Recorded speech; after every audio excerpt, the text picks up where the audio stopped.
मित्रांनो, एक खूप छान कथा आज वाचण्यात आली आणि मला असं वाटलं आपल्याशी ती शेअर करावी. अ, अमेरिकेतल्या एका युनिव्हर्सिटीमध्ये गणिताचं एक लेक्चर चालू असतं आणि त्यामध्ये एक मागच्या बेंचवर बसलेला विद्यार्थी झोपी जातो.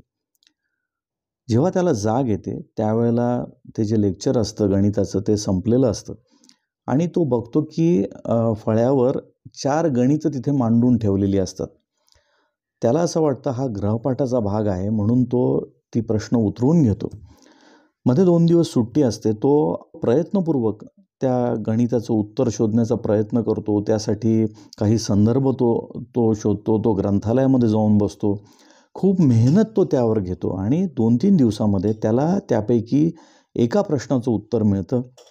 त्याला खूप आनंद होतो आणि जसं दुसऱ्या दिवशी पुन्हा गणिताचं जे लेक्चर असतं त्यावेळेला त्याची अपेक्षा अशी असते की शिक्षक विचारतील की हा गृहपाठ कोणी सोडवून आणलेला आहे, पण ते तसं काही विचारत नाहीत आणि पुढच्या अभ्यासक्रमाला शिकवायला ते सुरुवात करतात. त्याला मोठं आश्चर्य वाटतं आणि ते लेक्चर संपल्यानंतर तो शिक्षकांना जाऊन भेटतो आणि म्हणतो की सर, तुम्ही जे गृहपाठासाठी 4 गणितं दिले होते त्याचे उत्तरं कोणाला मिळाले नाही मिळाले काही तुम्ही विचारलं नाही.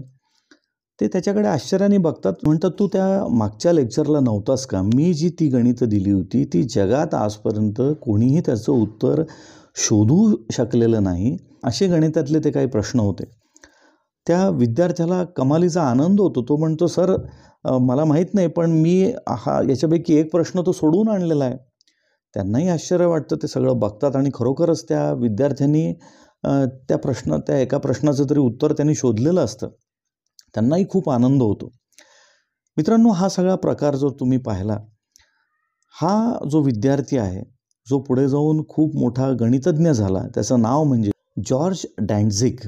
आणि हा जॉर्ज डॅन्झिग तो प्रश्न सोडवू शकला कारण त्याला हे माहिती नव्हतं की हे जे गणितं दिलेले आहेत ते जगात आजपर्यंत कोणी सोडवू शकलेले नाहीत. त्यांनी हे ह्या विचाराने सोडवले किंवा प्रयत्न केला आणि ज्याच्यात एकाचं त्याला उत्तरही मिळालं की हा गृहपाठाचा भाग आहे. तात्पर्य काय की आपल्याला जोर सांगितलं जात नाही किंवा एखाद्या परिस्थितीतनं आपण तसा निष्कर्ष काढत नाही किंवा तसं कोणाकडनं बोललेलं आपण ऐकत नाही, कुठून लिहिलेलं आपण वाचत नाही की ही गोष्ट असाध्य आहे, तोवर आपलं मन तो प्रश्न सोडवण्यासाठी धडपड करण्यासाठी सज्ज असतं. पण जसं आपण कोणाकडनं ऐकतो की हे होण्यासारखं नाही, हे आजपर्यंत कोणी केलेलं नाही, ही रीत जी आहे ही जगासाठी पूर्ण वेगळी आहे, या मार्गाने आजपर्यंत कोणी गेलेलं नाही, हे असले वाक्य आपण जोर ऐकत नाही, तोवर आपण पॉझिटिव्हच असतो. पण जेव्हा केव्हा आपल्याला हे ऐकायला मिळतं त्यावेळेला आपण त्या दृष्टीने प्रयत्न करण्याची मनाची जी क्षमता असते, जी उभारी असते, ती खूप कमी होते आणि बऱ्याचदा यामुळेच आपण त्या खडतर मार्गांना जात नाही, ज्या ठिकाणी जाऊन यश मिळत नाही हे जग सांगतं.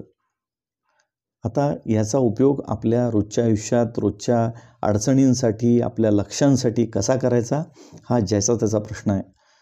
पुन्हा भेटूयात अशा एखाद्या प्रेरक कथेसह. तोपर्यंत नमस्कार.